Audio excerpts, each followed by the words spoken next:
తిరుగుబాటు మొదలైంది. తెలంగాణ గడ్డకు ప్రేమ ఎక్కువ, నమ్మితే ప్రాణమిస్తారు, కానీ మోసం చేస్తే ఆ మరుక్షణమే మరలబడతారు. బడితలు అందుకొని గెదుముతారు.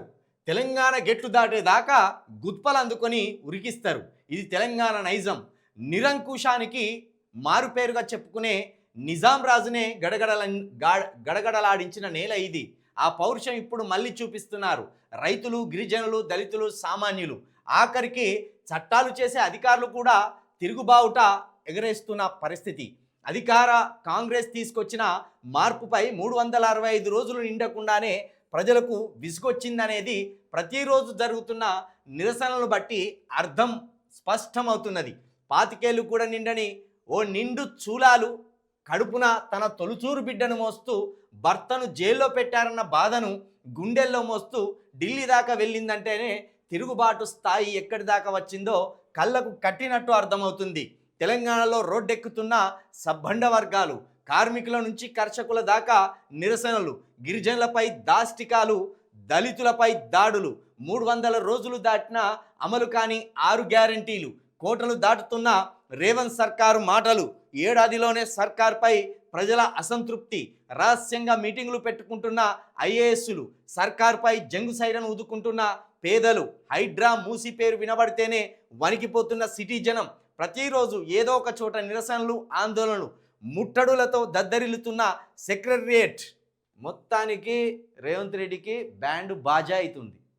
ఇవాళ సీట్ల ముఖ్యమంత్రి కూర్చుంటే టకా ముందు ఇచ్చిన ప్రజలు ఆశపడే కొన్ని హామీలు ఉంటాయి. మీరు ఇచ్చిన హామీలలో ప్రజలు ఆశపడేటి కొన్ని ఉంటాయి. అది రైతు భరోసా కావచ్చు, 4000 పింఛను కావచ్చు, నిరుద్యోగులకు మీరు ఇచ్చిన ఉద్యోగాలు కావచ్చు. ఇవి నువ్వు తొందరగా ఏడాదిలో ఫుల్ఫిల్ చేస్తే అయిపోయేది.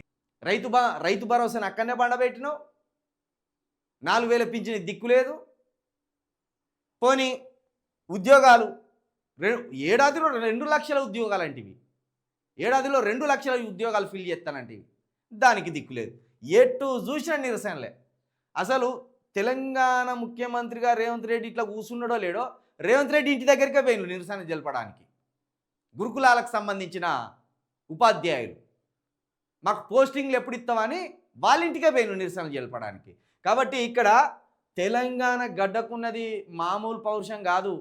చాలా భావోద్వేగ వాతావరణంలో ఉంటారు ఇక్కడ ప్రజలు. భుజాల మీద చెయ్యెత్తే మావోడు అంటారు, భుజం మీద చేసి కొంచెం తేడాగా చూస్తే వీడు తేడాగాడ వీని అనవలసిందే అనుకుంటారు. అందుకే ప్రపంచ చరిత్రలో ఇప్పుడు ఈ 50 ఏళ్ళ కాలంలో తెలంగాణ ఉద్యమాన్ని మించిన ఉద్యమం మళ్ళొకటి లేదు. స్వతంత్ర ఉద్యమం తర్వాత భారతదేశానికి 9 రాష్ట్రాలు కలిసి స్వతంత్రం కావాలని ఆనాడు పోరాటం చేసినాయి. ఆ పోరాటం మనం చూలే, కానీ తెలంగాణ పోరాటాన్ని కల్లారా చూసి ఆ తెలంగాణ పోరాటంలో ఉన్న వాళ్ళకు తెలుసు తెలంగాణ ప్రజల భావోద్వేగాలు ఏంది, తెలంగాణ ప్రజల ప్రేమేంది, వాళ్ళ మమకారం ఏంది, వాళ్ళ పౌరుషం ఏంది అనేది 100% తెలంగాణ ఉద్యమంలో నడిచిన వాళ్ళకు తెలుసు. 10వ తరగతి పోరగాళ్ళు వచ్చిన తెలంగాణ ఉద్యమంలోకి, ఇంటర్మీడియట్ పోరగాళ్ళు ఉరికొచ్చిండ్రు. నా నియోజకవర్గం నుండి, నా మండలం నుండి నేనే విద్యావంతుల వేదికకు కన్వీనర్గా ఉన్నా. సాగరహారానికి 7-8 ఆ కార్లు వేసుకొని వచ్చినాం మేము.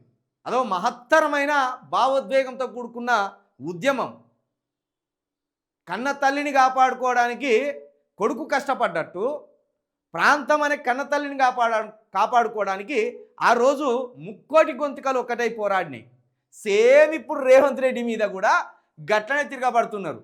మాకు కేసీఆర్ వద్దు, కేసీఆర్ రాక్షసుడు, కేసీఆర్ దోసుక తింటుండు, ఆయన ఫ్యామిలీ దోసుక తింటున్నదని నమ్మించే ప్రయత్నం చేసింది కాంగ్రెస్. ఈ కాంగ్రెస్ కావచ్చు, తీన్మార్ మల్లిగాడు కావచ్చు, తొలి వెలుగు రగ్గాడు కావచ్చు, ఇలాంటి ఫేకుడు జర్నలిస్టులు లేదా స్వార్థపూరితమైన మనుషులు వాళ్ళు చేసిన ఒక కృత్రిమమైన దుష్ప్రచారం వల్ల ఈరోజు తెలంగాణ అస్తవ్యస్తంగా తయారైంది.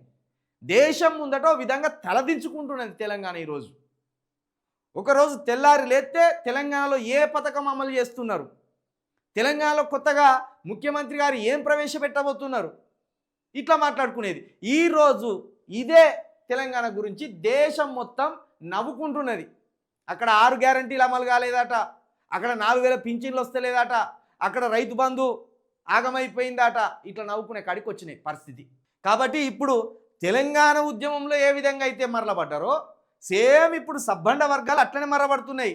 మాకు 4,000 పింఛన్ ఎందుకు ఇవ్వలేదని వృద్ధులు అడుగుతున్నారు, 7,500 రూపాయలు ఎందుకు ఇవ్వలేదని రైతు భరోసాకు సంబంధించి రైతులు అడుగుతున్నారు, 2 లక్షల ఉద్యోగాలు ఇంతవరకు ఎందుకు ఫుల్ఫిల్ చేయలేదని నిరుద్యోగులు అడుగుతున్నారు, ఇచ్చిన హామీ 46 జీవోను ఎందుకు కొట్టేయలేదని ఆ కానిస్టేబుల్ అభ్యర్థులు అడుగుతున్నారు, 2,500 రూపాయల పింఛన్ ఎందుకు ఇవ్వలేదని మహిళలు అడుగుతున్నారు, ఇంటర్నేషనల్ స్కూల్ ఏవని విద్యార్థుల తల్లిదండ్రులు అడుగుతున్నారు, నాణ్యమైన విద్య ఏదని అడుగుతున్నారు, వైద్యం ఏదని అడుగుతున్నారు, ఇవన్నీ అడుగుతున్నారు. పైగా వచ్చినోని ఇస్తామన్నది ఇవ్వలేదు, మళ్ళీ పైగా భూములు గుంజుకుంటా అంటే ఇది ఎక్కడి దౌర్జన్యం. హైదరాబాద్లో దళిత బంధుకు నిధులు విడుదల చేయాలంటే రోడ్డెక్కిన దళితుడు అయిపోయా.